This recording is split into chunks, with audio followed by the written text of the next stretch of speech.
Hello aspirant, आइए पढ़ते हैं अल्फ्रेड लॉर्ड टेनिसन की बहुत ही महत्वपूर्ण पोएम द लोटस ईटर्स। आपके यूपी पीजीटी एग्जाम के हिसाब से काफ़ी महत्वपूर्ण पोएम है। और अगर आप इसको अच्छे समझ जाएंगे तो इसकी फिलोसफी और कहीं से भी कोई भी अगर एक लाइन पूछी जाती है एग्जाम में तो आप कॉन्फिडेंटली उसका आंसर दे पाएंगे।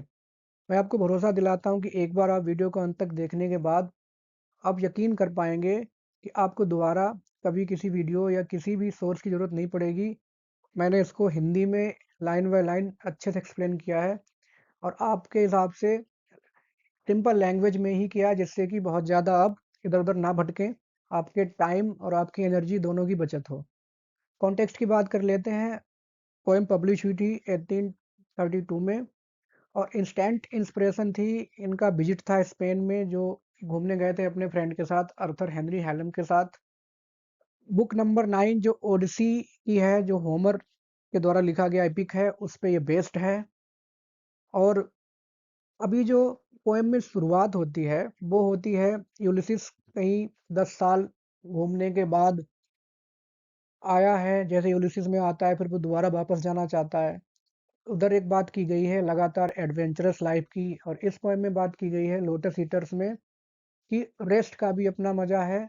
जिंदगी में सेटिस्फेक्शन या शांति होना बहुत जरूरी है, ऐसा बताने की कोशिश की गई है। टाइम, डेथ, इटर्निटी थीम्स भी पोएम में आपको देखने को मिलेंगी। शुरुआत का जो पार्ट है, पार्ट पार्ट फर्स्ट, उसमें स्पेंसरियन स्टेंजा का इस्तेमाल हुआ है, rhyme scheme A B B C B C C. और सेकंड पार्ट एक कोरिक सॉन्ग है। कोरिक सॉन्ग क्यों बोला गया, क्योंकि पहले फर्स्ट पार्ट में सिर्फ यूलिसिस बोलता है और बाद में सेकंड पार्ट में सारे मेरिनर्स मिलकर के बात करते हैं, तो उसको एज ए कोरस दिखाया गया है। और involvement versus escape activity versus idleness, और ये सारी चीज़ों के बारे में बात की गई है। अब ये जो है क्या, लोटस एक्चुअली ये जो इंडियन फ्लावर है अपना लोटस, उससे थोड़ा सा डिफरेंट है। स्पेलिंग भी इसीलिए इन्होंने यहाँ पे डिफरेंट लिखी हुई है टेनिसन ने। ये घूमते घूमते ट्रोजन वॉर से वापस आते हुए यूलिसिस इनका पूरा ग्रुप पहुंच जाता है अफ्रीका में। एक लैंड है जिसका नाम है लोटोफागी।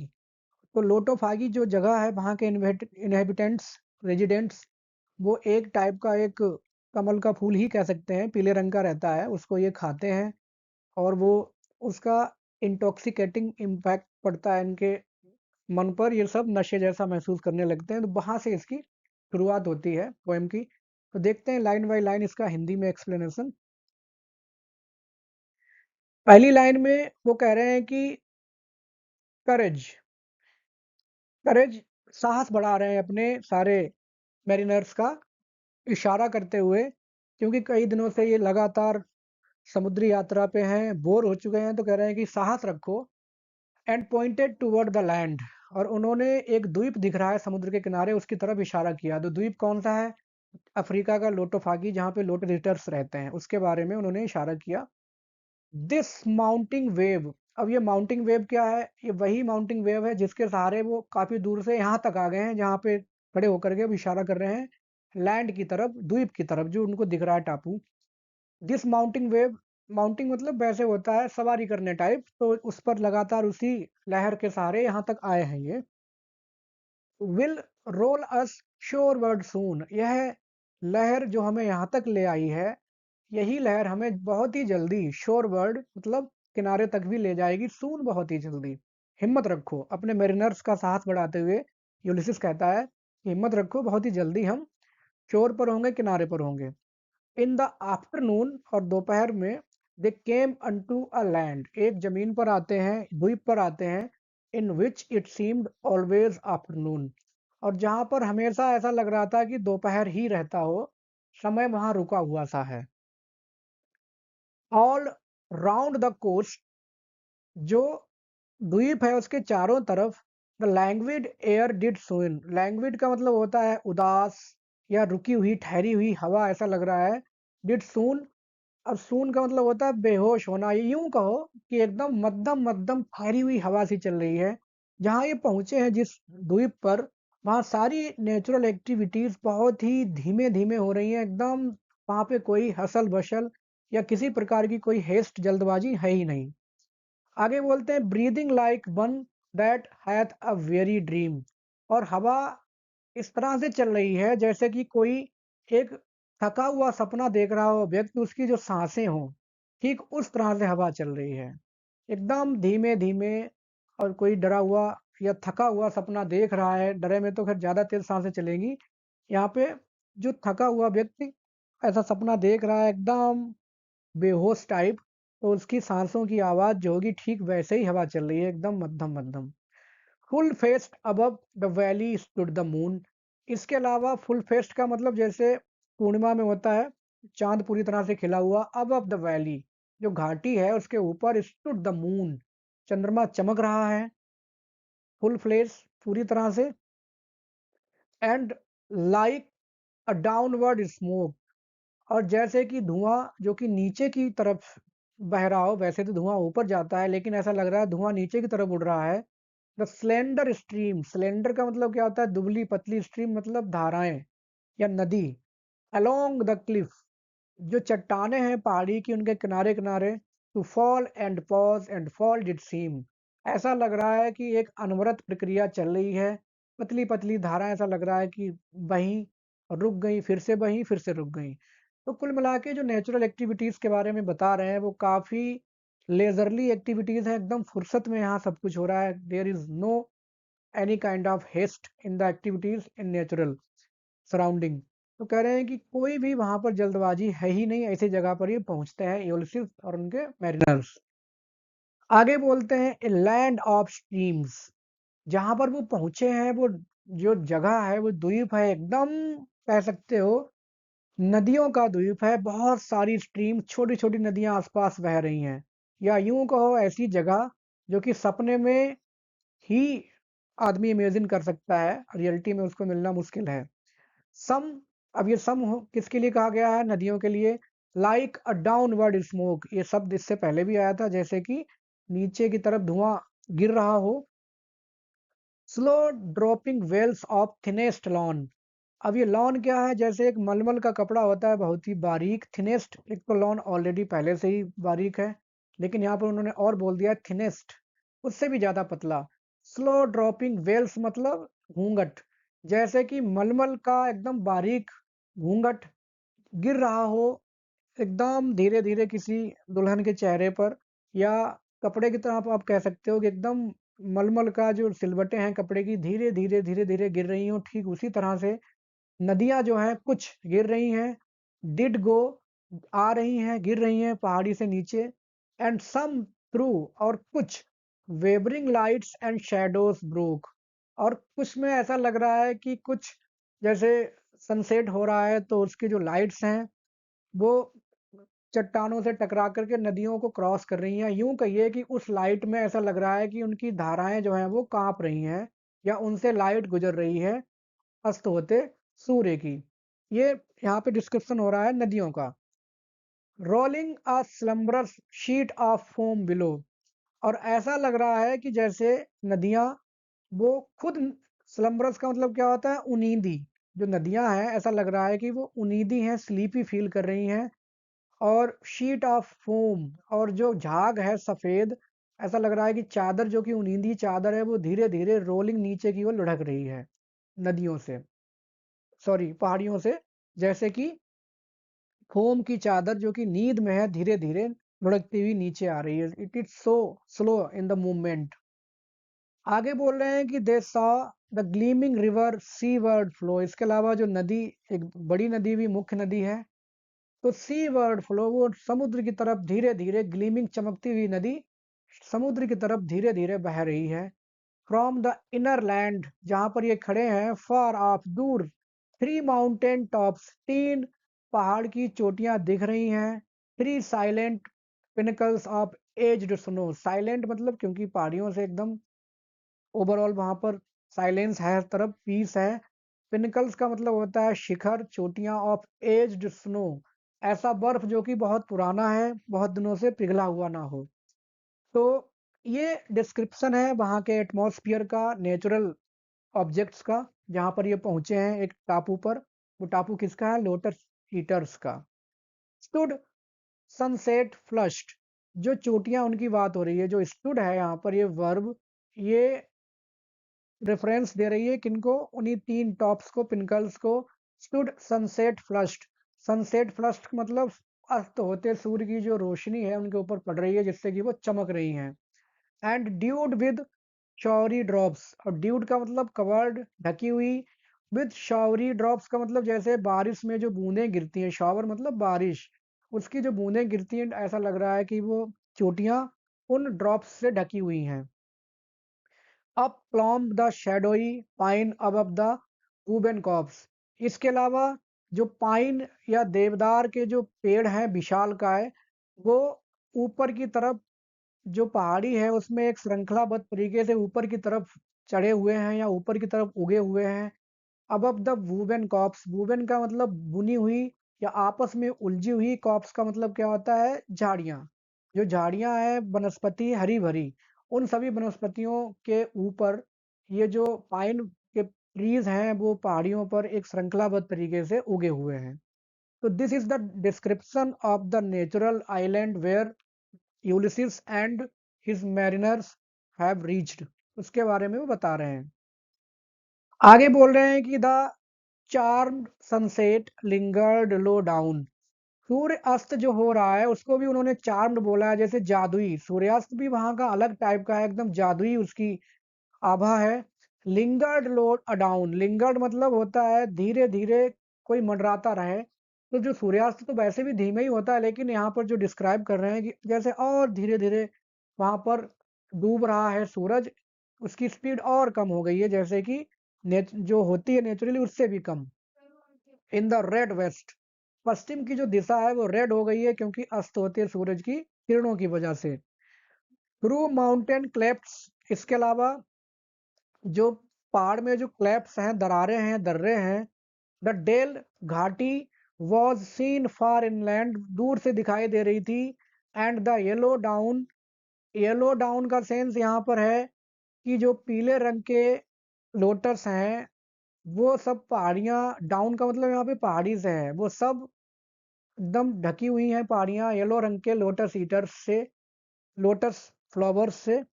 Bordered with palm and many a winding vale, इसके अलावा जो पहाड़ियाँ उनकी जो बाउंड्री है, बॉर्डर वहाँ पर पाम के वृक्ष हैं। And many a winding well, इसके अलावा बहुत सारी जिगजैग, विंडिंग वेल का मतलब क्या है, तिरछी तिरछी जो घाटियां हैं जिगजैग तरीके से ओवरऑल वो पहाड़ियों के आसपास बनी हुई हैं, क्योंकि कुदरती रूप से हैं तो एकदम ऑर्डर में तो है नहीं, पहाड़ों के आसपास जो घाटियां हैं वो जिगजैग तरीके से तिरछे टेढ़ी मेढ़ी बनी हुई हैं घाटियां। And meadow set with slender galingale, meadow मतलब जो मैदान चारागाह है, सेट विद वो उगे हुए हैं, गार्लिंगेल का मतलब क्या होता है, जो पान होता है खाने वाला उसकी जो बेल है उससे, सिलेंडर मतलब सुडौल पतली, उनसे भरे हुए हैं। चारागाह या मैदान में पान की पत्तियों वाली जो बेल है वो वाइन वो उगी हुई है वहां पर। And land where all things always seemed the same, इसके अलावा जो द्वीप है वहाँ की सारी चीजें एक जैसी दिख रही हैं। कहने का सेंस ये है कि वहाँ परिवर्तन कुछ नहीं हो रहा है, नेचुरल चीजें इतनी ज्यादा वहाँ रेस्ट में है कि आपको कुछ भी परिवर्तन होता हुआ दिखेगा ही नहीं।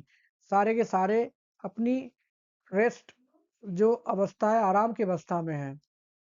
एंड राउंड अबाउट द कील विद फेसेस पेल, अब कील का मतलब है उनका जहाज, उनके जहाज के आसपास अपने पीले पीले चेहरों के साथ, डार्क फेसेस पेल, उनके जो एकदम गहरे पीले रंग के उनके चेहरे हैं, अगेंस्ट दैट रोजी फ्लेम, डूबते हुए सूरज की लाल रोशनी के अगेंस्ट में या उसके विरुद्ध, the mild eyed melancholy lotos eaters के, जब ये लोग पहुंचते हैं तो उनके जहाज के आसपास अपनी उनीदी आंखों के साथ, वैसे मेलनकली का मतलब क्या होता है, दुखी, उदास, लेकिन यहाँ पे जो उनकी आंखें हैं वो कैसी हैं, स्लीपी एज लीप।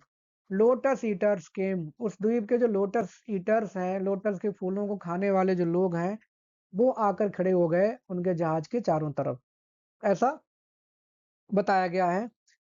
नेक्स्ट वो कह रहे हैं कि ब्रांचेस, उनके हाथ में शाखाएं हैं, दे वोर जो लेकर के आए वे, दैट एन्चेंटेड स्टेम, एन्चेंटेड का मतलब क्या है, जादुई या इंटॉक्सिकेटिंग प्रॉपर्टी, नशीली जो उनकी प्रॉपर्टी है उसको रखने वाले स्टेम, मतलब क्या होता है वैसे, तना, शाखा, जो लेकर के आए हैं वो शाखाएं उनके पास, उसमें जादुई प्रॉपर्टी है, जैसे खाने की से ही तुरंत उनको नशा हो जा रहा है। Laden with flower and fruit, और जो शाखाएं लेकर आए हैं वो लेडन मतलब भरी हुई हैं, लदी हुई हैं, फ्लावर फूल से और फल से।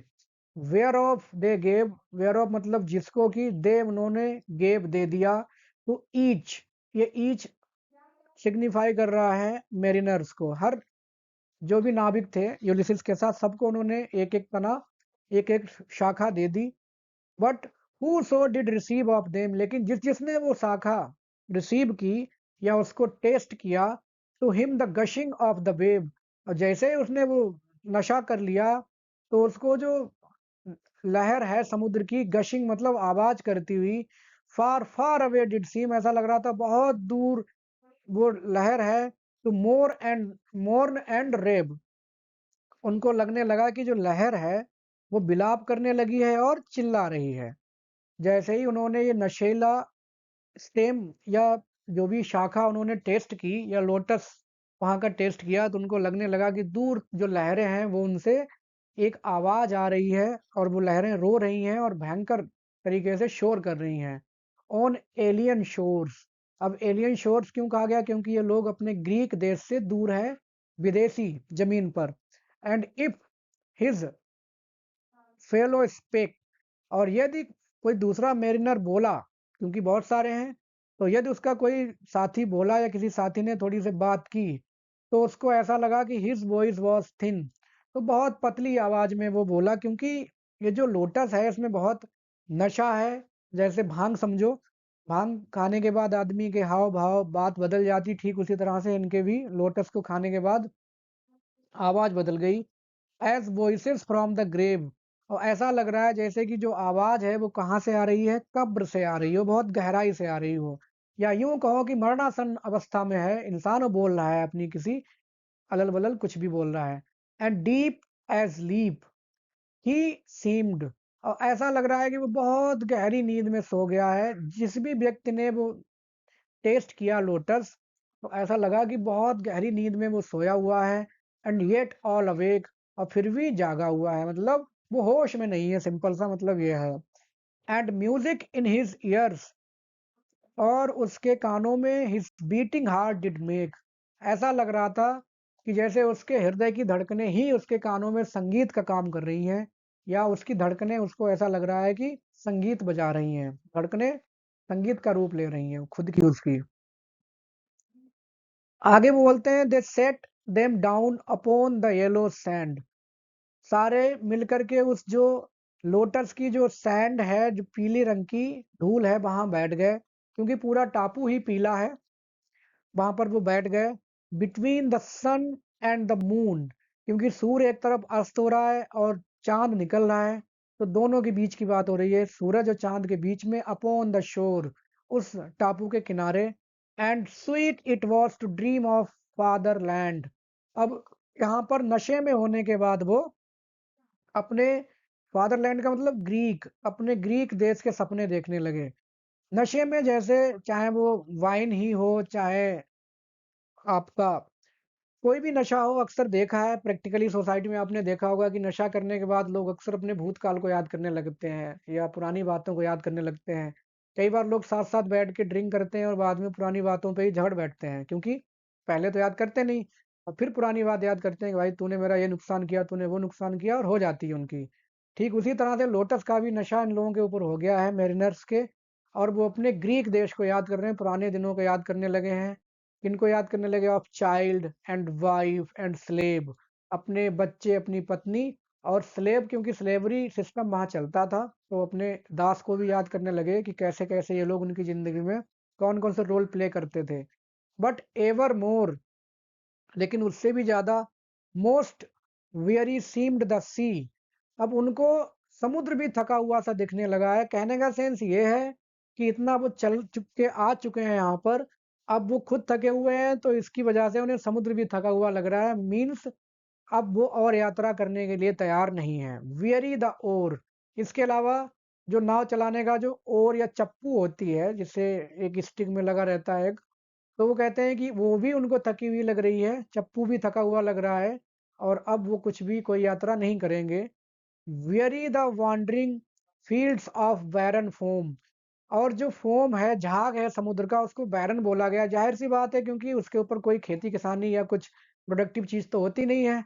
और वॉन्डरिंग फील्ड्स का बोल रहे हैं यहाँ पे लहरों को। जो लहरें हैं उनका फोम, उनका झाग, वो सब सब का सब उनको थका हुआ दिख रहा है अब नशे में आने के बाद। देन समवन सैड, और तभी उनमें से किसी एक ने, लाइक जैकॉल, किसी एक ने आवाज निकाली, वी विल रिटर्न नो मोर, अब हम वापस नहीं जाएंगे। ये रिटर्न नो मोर का मतलब अपने घर की बात हो रही है कि अब हम वापस घर नहीं जाएंगे। और जैसे ही लाइक जैकॉल किसी एक ने आवाज निकाली तो सारे शुरू हो गए।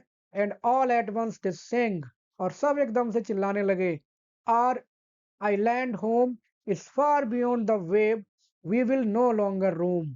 और हमारा जो आइलैंड है, हमारा जो घर है, वो इस लहरों के बहुत दूर है, फार बियॉन्ड, काफी दूर है। And we will no longer roam, और हमने डिसाइड किया है कि अब हम और नहीं घूमेंगे या हम घर नहीं जाएंगे अब। क्योंकि जो नशा इनको ऐसा हुआ है, इतना थके हुए हैं वो सारी एक्टिविटीज से, कि अब वो कह रहे हैं कि हम घर जाएंगे ही नहीं, चाहे जो भी हो। आगे कह रहे हैं कि अब ये कोरिक सॉन्ग यहाँ से स्टार्ट होता है, क्योंकि अब सब बोल रहे हैं एक साथ मिलकर, there is sweet music here that softer falls. अब ये जो एक्सप्रेशन यहाँ पे हुआ है, या जो डिस्क्रिप्शन है, वो it is super rich, super poetic and super musical. आप ध्यान से सुनेंगे तो कह रहे हैं कि this there is sweet music here that softer falls than petals. जो संगीत उनको मध्यम मध्यम सुनाई दे रहा है, लहरों का, सबका, वो इतना ज़्यादा मध्यम है कि softer falls than petals from blown roses, ये गुलाब की पंखुड़ियां जो कि हवा पर गिरती हैं, सॉरी घास पर गिरती हैं हवा से धीरे धीरे, तो उनसे भी ज़्यादा मध्यम संगीत है। अब सोचिए, एक गुलाब का जो कली है उसको आप जमीन पे गिराएंगे तो कोई आवाज़ आपको सुनाई नहीं देगी, इतनी सॉफ्ट है। लेकिन जो संगीत है वो उससे भी ज़्यादा सॉफ्ट है जो उनको सुनाई दे रहा है इस आइलैंड पर। आगे बोल रहे हैं कि और नाइट ड्यूज, ये रात की ओस, on still waters between walls of shadowy granite. अब जो चट्टाने हैं उनको, वो शैडोई ग्रेनाइट मतलब काले रंग की चट्टाने हैं, उनके बीच में जब ओस गिरती है रात की, नाइट ड्यूज गिरती हैं, स्टिल वाटर्स, जैसे जो पानी है उसके ऊपर, तो पानी के ऊपर जो बूंद गिरती है, सोचो बहुत धीमी आवाज आती है, तो संगीत है उससे भी ज्यादा धीमा है। ओस की बूंद जो पानी के ऊपर गिरती है, उससे भी ज़्यादा धीमा या उससे भी ज़्यादा मधुर संगीत है उस टापू पर जो सुनाई दे रहा है।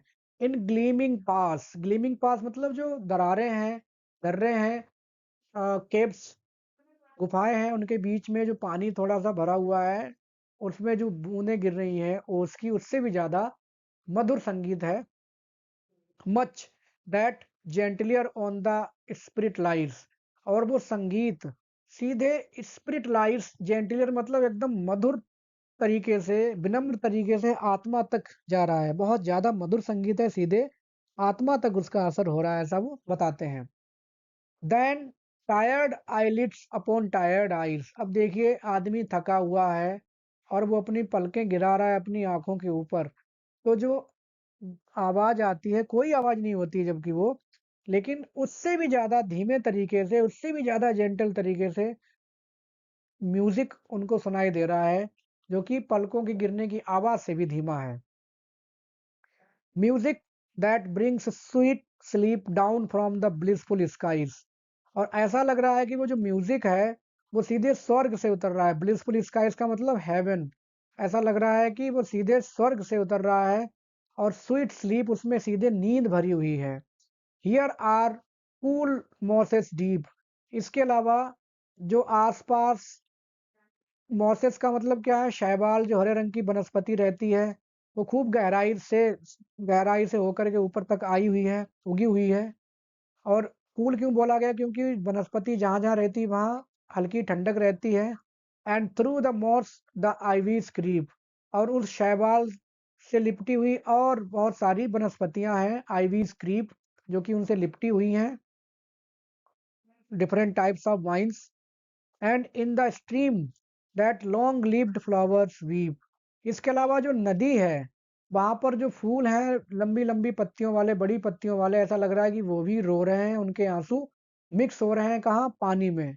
एंड फ्रॉम द क्रैगी एज, और जो चट्टानों वाली क्रैगी लेज, चट्टानों वाली जो पहाड़ी है, उसके बगल में the Poppy Hanks in sleep. Poppy जो पोस्ते का पौधा होता है जिससे अफीम बनाई जाती है, तो ऑलरेडी उसमें नशा रहता है।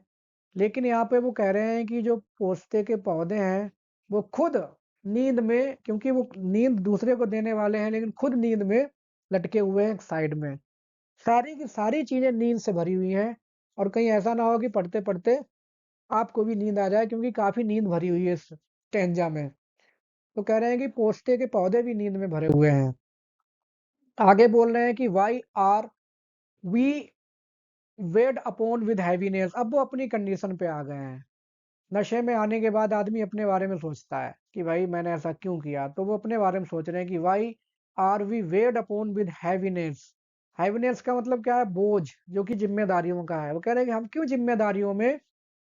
जिम्मेदारियों से क्यों दबा दिए गए हैं, या जो परेशानियां मुसीबतें हैं वो हमारे हिस्से में ही क्यों आई हैं।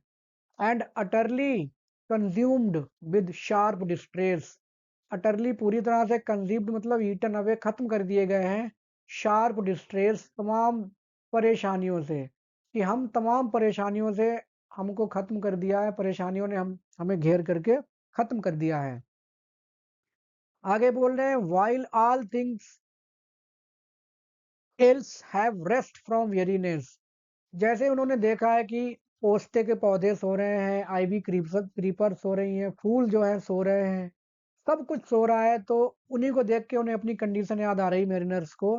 वो कह रहे हैं कि जब सब चीजें रेस्ट कर रही हैं फ्रॉम वेरीनेस, तो हम क्यों अकेले लगे पड़े हैं तमाम कामों में।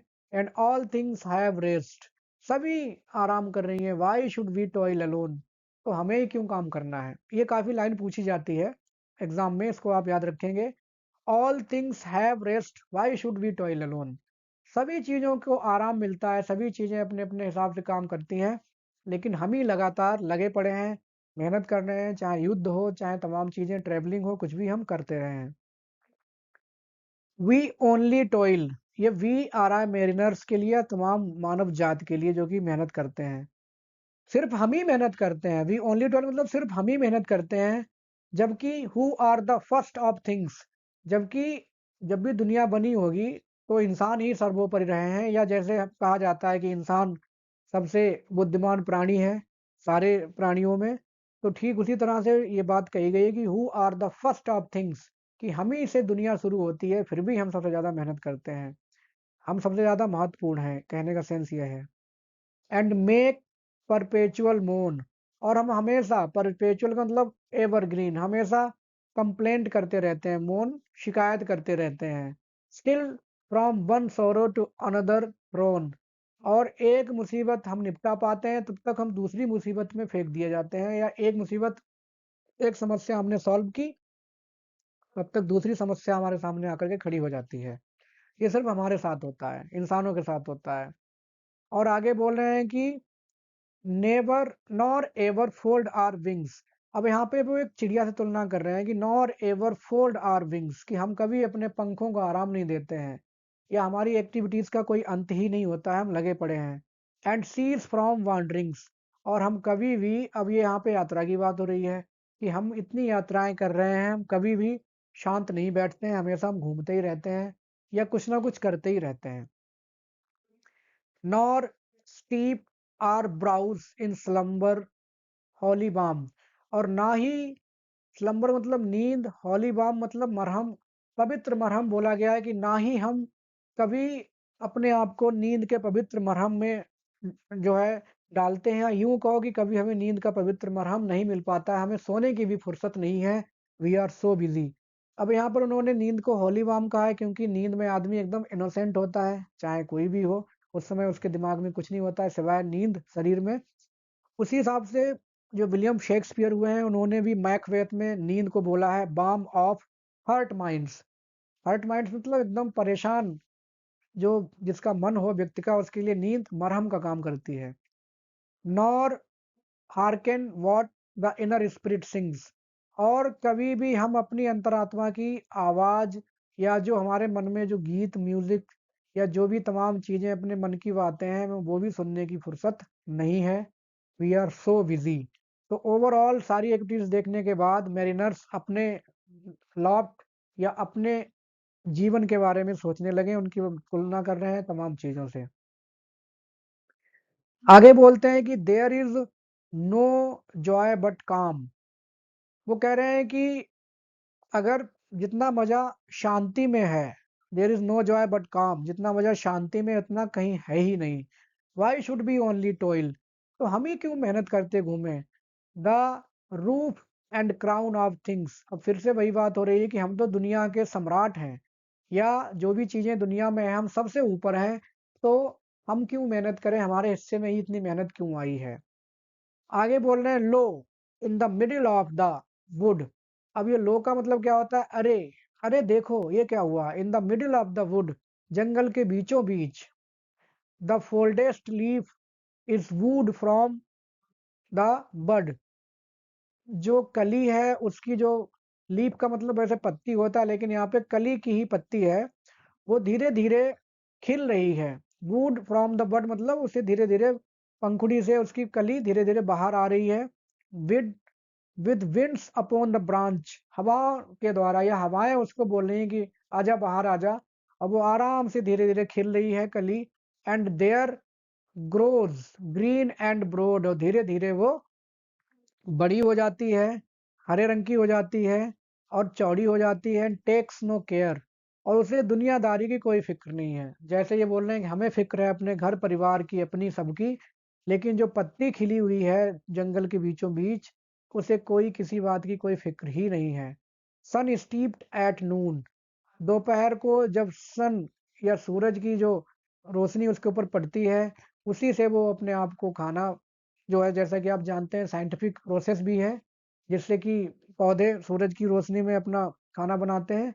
तो ये भी सेंस है, बाकी धूप से वो अपने आप को अ, भोजन ग्रहण करती है। एंड इन द मून, और रात में नाइट ड्यू फेड, और रात में ओस से अपना पोषण लेती है, दिन में धूप से और रात में ओस से अपना पोषण लेती है। एंड टर्निंग येलो, और धीरे धीरे वो पीली हो जाती है।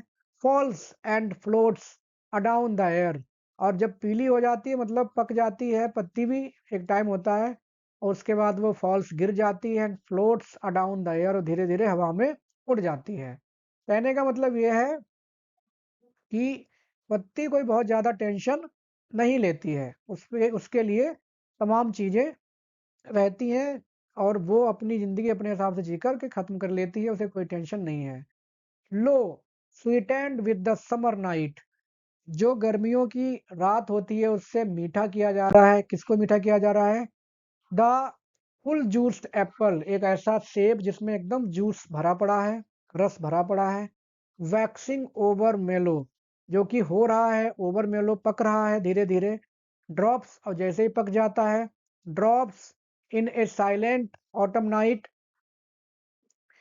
और धीरे से जो ऑटम नाइट है या जो बसंत ऋतु की जो रात है उसमें धीरे से वो गिर जाता है, और उसे किसी किसी भी प्रकार का कोई टॉयल, किसी प्रकार का हार्ड वर्क नहीं करना पड़ता है। All it's allotted length of days, और अपने पूरे उसके जो दिन दिए गए हैं, कुदरत ने उसको दिन दिए, इतने दिन में सेब बड़ा होगा, पकेगा, गिर जाएगा, उसी हिसाब से अपना काम करके वो निकल लेता है। The flower ripens in its place, फूल भी उसी हिसाब से अपनी जगह पर बड़ा हो जाता है। राइपन्स एंड फेड्स, खिलता है, राइपन का मतलब यहाँ पे वैसे पकना होता है लेकिन फूल यहाँ पे खिलने की बात करेंगे। वो अब खिलता है और मुरझा जाता है। एंड फॉल्स, और गिर जाता है। एंड हैथ नो टॉयल, और उसे किसी प्रकार की कोई मेहनत नहीं करनी पड़ती है। हम ही मेहनत कर रहे हैं, हम ही इस लगातार टीजीटी पीजीटी तमाम तैयारियों में जुटे पड़े हैं, हम ही तमाम सपने देखते हैं। कुदरत अपने चीज़ों से सेट है, सारे काम उसके अपने हिसाब से चलते हैं। There is no hard work. और आगे बोलते हैं कि fast rooted in the fruitful soil, और जो फूल खिलता है उसकी जड़ें फास्ट रूटेड है मतलब तेजी से वहां पर मजबूती से लगी हुई हैं। इन द फ्रूटफुल सोइल का मतलब जो फलदायक मिट्टी है उसी से सारा पोषण उसको मिलता रहता है। तो ये सारी चीजें कुदरती हैं, इस हिसाब से चलती हैं और हम अभी भी मेहनत करने पे तुले हैं। आगे बोलते हैं, hateful is the dark blue sky, क्योंकि वो इतना चल चुके हैं पूरी मतलब समुद्र में, तो ऊपर जो नीला आसमान है वो उनको हेटफुल लग रहा है, नफरत हो गई है उससे मेरिनर्स को। Vaulted over the dark blue sea, जो कि एक गुंबद का काम कर रहा है गहरे नीले समुद्र, मतलब आसमान डार्क ब्लू है और समुद्र भी डार्क ब्लू है, दोनों से ही उनको नफरत हो चुकी है। Death is the end of life, मौत ही हर चीज का अंत है। आह, वाई शुड लाइफ और लेबर बी, जब सब कुछ खत्म ही हो जाना है तो जिंदगी में इतनी मेहनत क्यों करनी। अब यहाँ पर ये थोड़ा कह सकते हैं कि अब आप टेनिसन की महानता देखिए कि एक तरफ यूलिसिस में उन्होंने एक्टिविटी या हमेशा मेहनत को बहुत ज़्यादा तवज्जो दी है, उसका महिमा मंडन किया है कि भाई हमें नई नई चीज़ें करनी चाहिए, हमें कभी शांत नहीं बैठना चाहिए, नए नए एडवेंचर्स, नए एक्सपीरियंसेस, क्या क्या बोला है। और यहाँ पर वो रेस्ट के बारे में बात कर रहे हैं, इनएक्टिविटी के बारे में बात कर रहे हैं, लेजीनेस की बात कर रहे हैं कि जब सब कुछ खत्म ही हो जाना है तो काहे के चक्कर में पड़े हैं, कुछ नहीं करना चाहिए, आराम से बैठिए, सब कुछ खत्म ही हो जाना है तो क्यों मेहनत करें। खैर, इट्स जस्ट अ पोएम। फिर वो लेट अस अलोन, हम ही क्यों, टाइम ड्राइव ऑनवर्ड फास्ट, हमारा समय बहुत जल्दी आ रहा है, या यूं कहो कि उनका समय तेजी से गुजर रहा है और मौत उनके पास आती जा रही है, जिंदगी कम होती जा रही है। And in a little while our lips are dumb, little while का मतलब कुछ ही समय में, या यूं कहो कुछ ही सालों में, आर लिप्स आर डम, हमारे जो होठ हैं वो स्पीचलेस हो जाएंगे, हमारे मुंह से कोई आवाज भी नहीं निकलेगी और हम यूं कहो कि हम खत्म हो जाएंगे। लेट अस अलोन, सिर्फ हम, या हम ही ऐसा क्यों करें। What is that will last, ऐसा क्या है जो हमारे साथ रुकेगा, या ऐसा क्या है जो हमेशा रहेगा। ये लेट अस अलोन बार बार जोर देने के लिए कहा गया है अपनी कंडीशन पे। All things are taken from us, सब कुछ हमसे छीन लिया जाता है। जाहिर सी बात है, मौत जब इंसान की होती है तो अपने साथ वो कुछ नहीं ले जाता है, चाहे वो कोई रोड पे रहता हो और चाहे कोई शीशे के महल में रहता हो, अपने साथ कोई कुछ नहीं ले जा पाता। After when the breath stops, our body just like dust, और सभी लोग उससे दूर भागने लगते हैं। खैर वो अलग बातें हैं। और आगे बोल रहे हैं, and become portions and parcels of the dreadful past, और जो भी हमने मेहनत की है, ड्रेडफुल पास्ट मतलब अतीत में जितनी भी मेहनत की है, चाहे कुछ भी किया हो, हमारी सारी चीजें पोर्शंस एंड पार्सल मतलब अतीत का हिस्सा बन जाती हैं, सब कुछ हमसे खत्म हो जाता है। फिर लेट अस अलोन, कि आओ रोक दें ये सब कुछ, क्या मतलब है। What pleasure can we have, क्या हम मजा लेंगे टू वॉर विद इवल, हम पूरी ज़िंदगी मुसीबतों से लड़ते हैं, परेशानियों से लड़ते हैं, बुराइयों का हम विरोध करते हैं, अच्छाई लाते हैं अपनी ज़िंदगी में, अच्छाई का साथ देते हैं, लेकिन फ़ायदा क्या है। लेट अस अलोन, हम ही क्यों ऐसा करें। इज़ देयर एनी पीस, क्या कोई शांति मिलती है। In ever climbing up the climbing wave मतलब जो लगातार समुद्र की लहरें ऊँचे-ऊँचे उठती रहती हैं तूफ़ानों में, हम उनकी लहरों पर चल रहे हैं अपनी ज़िंदगी को रिस्क में डाल के, तो हमें वहाँ से क्या शांति मिलती है। क्या हमें युद्ध लड़ने से क्या फ़ायदा हुआ है? जैसे 10 साल ये युद्ध लड़ के आए हैं ट्रोजन का। ऑल थिंग्स हैव रेस्ट, सभी चीज़ों का अपना आराम है, सभी चीज़ें आराम करती, चाहे वो फूल हैं, पत्ती है, फल है, कुछ भी। And ripen toward the grave, और एक दिन सभी पक जाती हैं या मैच्योर हो जाती हैं और अंत में कहाँ पहुँचती हैं? ग्रेव, या यूँ कहो हर चीज़ का एक अंत है। इन साइलेंस, और सब अंत में सबका एक अंत है, यूं कहो कि सब साइलेंट हो जाती हैं, सब हर तरफ शांति होती है। राइपन फॉल एंड सीज, पक जाता है फल, गिर जाता है और खत्म हो जाता है। इंसान भी उसी हिसाब से जवान बूढ़ा और एक उसके बाद डेथ, और सब कुछ खत्म। अब ये कह रहे हैं कि गिव अस लॉन्ग रेस्ट, हमें लंबी जो है आराम चाहिए, और डेथ, चाहे डेथ ही दे दो, डार्क डेथ, काली मौत मतलब जिसके बाद सब कुछ खत्म हो जाता है, सब कुछ अंधेरा छा जाता है। और ड्रीमफुल ईज, या हमें ऐसी आराम दो जिसमें हम सिर्फ सपने देखें, मतलब हमें किसी प्रकार की कोई एक्टिविटी, किसी प्रकार की कोई मेहनत ना करनी पड़े। हमें तो बस यही चाहिए, फुर्सत चाहिए, शांति चाहिए, फिर चाहे वो मौत के रूप में ही क्यों ना हो।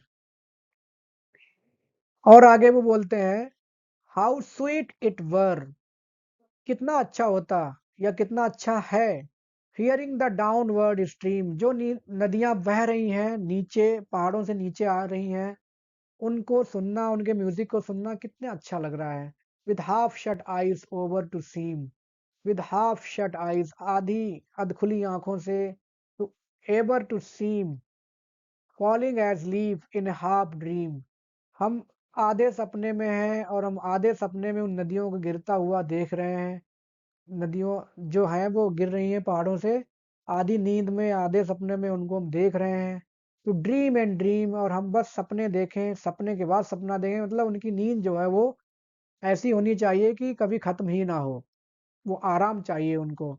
Like under amber light, under मतलब उधर, एम्बर लाइट का मतलब जो सूरज अस्त हो रहा है उसकी जो गोल्डन लाइट है उसके बारे में कहा गया है कि उस अस्त होती सुनहरी रोशनी की तरह, विच विल नॉट लीव, जो कि नहीं छोड़ेगी, द मरवुश, मरवुश का मतलब क्या है, जो एक लोबान होता है, जो हरड़ का पेड़ होता है, उस पर जो खुशनुमा रोशनी पड़ रही है सुनहरी, ऑन द हाइट, पहाड़ की ऊंचाई पर, to hear each other's whispered speech, मतलब ये सारी चीजें जैसे चल रही हैं ठीक उसी तरह से, कितना मजा आ रहा है सबको देखने में। To hear each other's whispered speech, जो मैरिनर्स हैं लोटस को खाने के बाद सब नशे में हैं, तो जो भी बोल रहे हैं वो ऐसा लग रहा है कि वो सिर्फ बड़बड़ा रहे हैं, बुदबुदा रहे हैं, क्योंकि कुछ अच्छा नहीं बोल रहे हैं, विस्पर्ड स्पीच, उनके शब्द जो हैं वो स्पष्ट नहीं है, और ऐसा लग रहा है कि वो बुदबुदा रहे हैं, हम यही सुनना पसंद करेंगे। Eating the lotos day by day, रोज हम क्या खाएंगे, लोटस, मतलब एकदम नशेड़ी बन जाएंगे और हमें कुछ नहीं करना है, बस नशा करके यहीं पड़े रहना है, बड़बड़ाएंगे, सपने देखेंगे, नदियां देखेंगे, तमाम चीजें, लेकिन हम और कुछ नहीं करेंगे। To watch the crisping ripples of the beach, watch मतलब देखने में कितना मजा है, क्रिस्पिंग रिपल्स मतलब टुड़ी मुड़ी, या आप कह सकते हो कि मुड़ी हुई रिपल्स, लहरें, ऑन द बीच, जो लहरें आ रही हैं बीच पर समुद्र की, वो ऐसा लग रहा है कि ट्विस्ट हो रही हैं ripples, and tender curving lines of creamy spray, इसके अलावा लहरों के ऊपर जो सफेद रंग का जो झाग फोम बनता है वो भी बहुत ज्यादा टेंडर, मधुर लग रहा है। कर्विंग लाइंस, कर्विंग लाइंस जैसे जो तिरछी लाइनें बन जाती हैं फोम की, उनको देखने में कितना मजा आ रहा है। तो कुल मिला के वो लहरें और जो फोम, झाग, उनकी कर्विंग, मुड़ी हुई लाइनें या तिरछी लाइनें देखने में लहरों को बहुत मजा आएगा। हम यही करना चाहेंगे डेली लोटस ईटर्स खाने के बाद। और आगे कह रहे हैं कि to lend our hearts and spirits wholly, और हम अपना मन, अपनी आत्मा पूरी तरह से यहीं लगा देंगे, इन्हीं सब, इसी टापू में, इन्हीं सब चीज़ों को देखने में, एंजॉय करने में। To the influence of mild minded melancholy, अब ये जो मेलनकली है यहाँ पे शोक, इसको यहाँ पे पर्सनिफाई किया गया है कि हम उसके प्रभाव में रहेंगे। माइल्ड माइंडेड मतलब जो खिन्न रहती है, यहाँ पे इसका मतलब असली मतलब यही है, जो उदास रहती है। हम गमगीन रहेंगे, जैसे नशे में होने के बाद आदमी, कुछ लोग रोने लगते हैं बहुत ज़्यादा नशे में, उनको इमोशंस उनकी ज़्यादा ओवरफ्लो होने लगती हैं, ठीक उसी तरह से वो कह रहे हैं कि हम जो माइल्ड माइंडेड या जो हताश निराशा है, हम उसको, अपने आप को पूरे मन से सुपुर्द कर देंगे, हमें और कुछ नहीं चाहिए। और फिर ये क्या करेंगे, तो म्यूज, उस पर ध्यान देंगे। एंड ब्रूड, ब्रूड का मतलब जैसे नहीं होता है कि लगातार बैठे रहना, जैसे मुर्गी अपने अंडे सेती है, ठीक उसी तरह से कि हम बस यही अपनी यादों को सेते रहेंगे। और कौन सी यादें, लिव अगेन इन मेमोरी, पुरानी यादों में जो बीत गई, with whose old faces of our infancy, मतलब बचपन के जो पुराने दोस्त हैं, ओल्ड फेसेस का सेंस है पुराने दोस्त हैं, हम उनकी यादों में खो जाएंगे, उनका ख्याल रखेंगे, उनकी यादों का, और लगातार वही सोचेंगे। आगे बोल रहे हैं कि अब वो क्या हो चुके हैं, जो कि अब खत्म हो चुके हैं उनके दोस्त। Heaped over the, over with a mound of grass, और उनकी कब्र बना दी गई है, और कब्र जो है, एक कब्र के ऊपर घास भी उगाई है जहां वो लोग दफन हुए हैं, उनके साथी पुराने।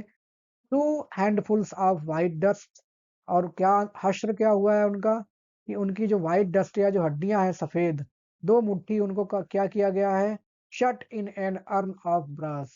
एक जो अस्थि कलश है ब्रास का, उसमें उनकी 2 मुट्ठी हड्डियों को बंद करके रख दिया गया है, या यूं कहो कि उनका ये हश्र हो चुका है, वो सब खत्म हो चुके हैं, जिनको ये यादों में यहाँ पर बैठ के उनका ख्याल रखेंगे। अपने पास्ट को जिएंगे नशे में होने के बाद, ऐसा कहा गया है। तो ये रहा आपका एक्सप्लेनेशन। बाकी क्योंकि वीडियो की लेंथ और ज़्यादा ना हो, इसलिए मैंने इसको 2 पार्ट में किया है। सेकंड पार्ट आप चैनल के डिस्क्रिप्शन में जाकर देख सकते हैं। उम्मीद है आपको अच्छा लगा होगा। सेकंड पार्ट भी आप देखिएगा, जिससे कि आप उससे अच्छे से परफॉर्म कर सकें आने वाले एग्ज़ाम में। And thanks for watching.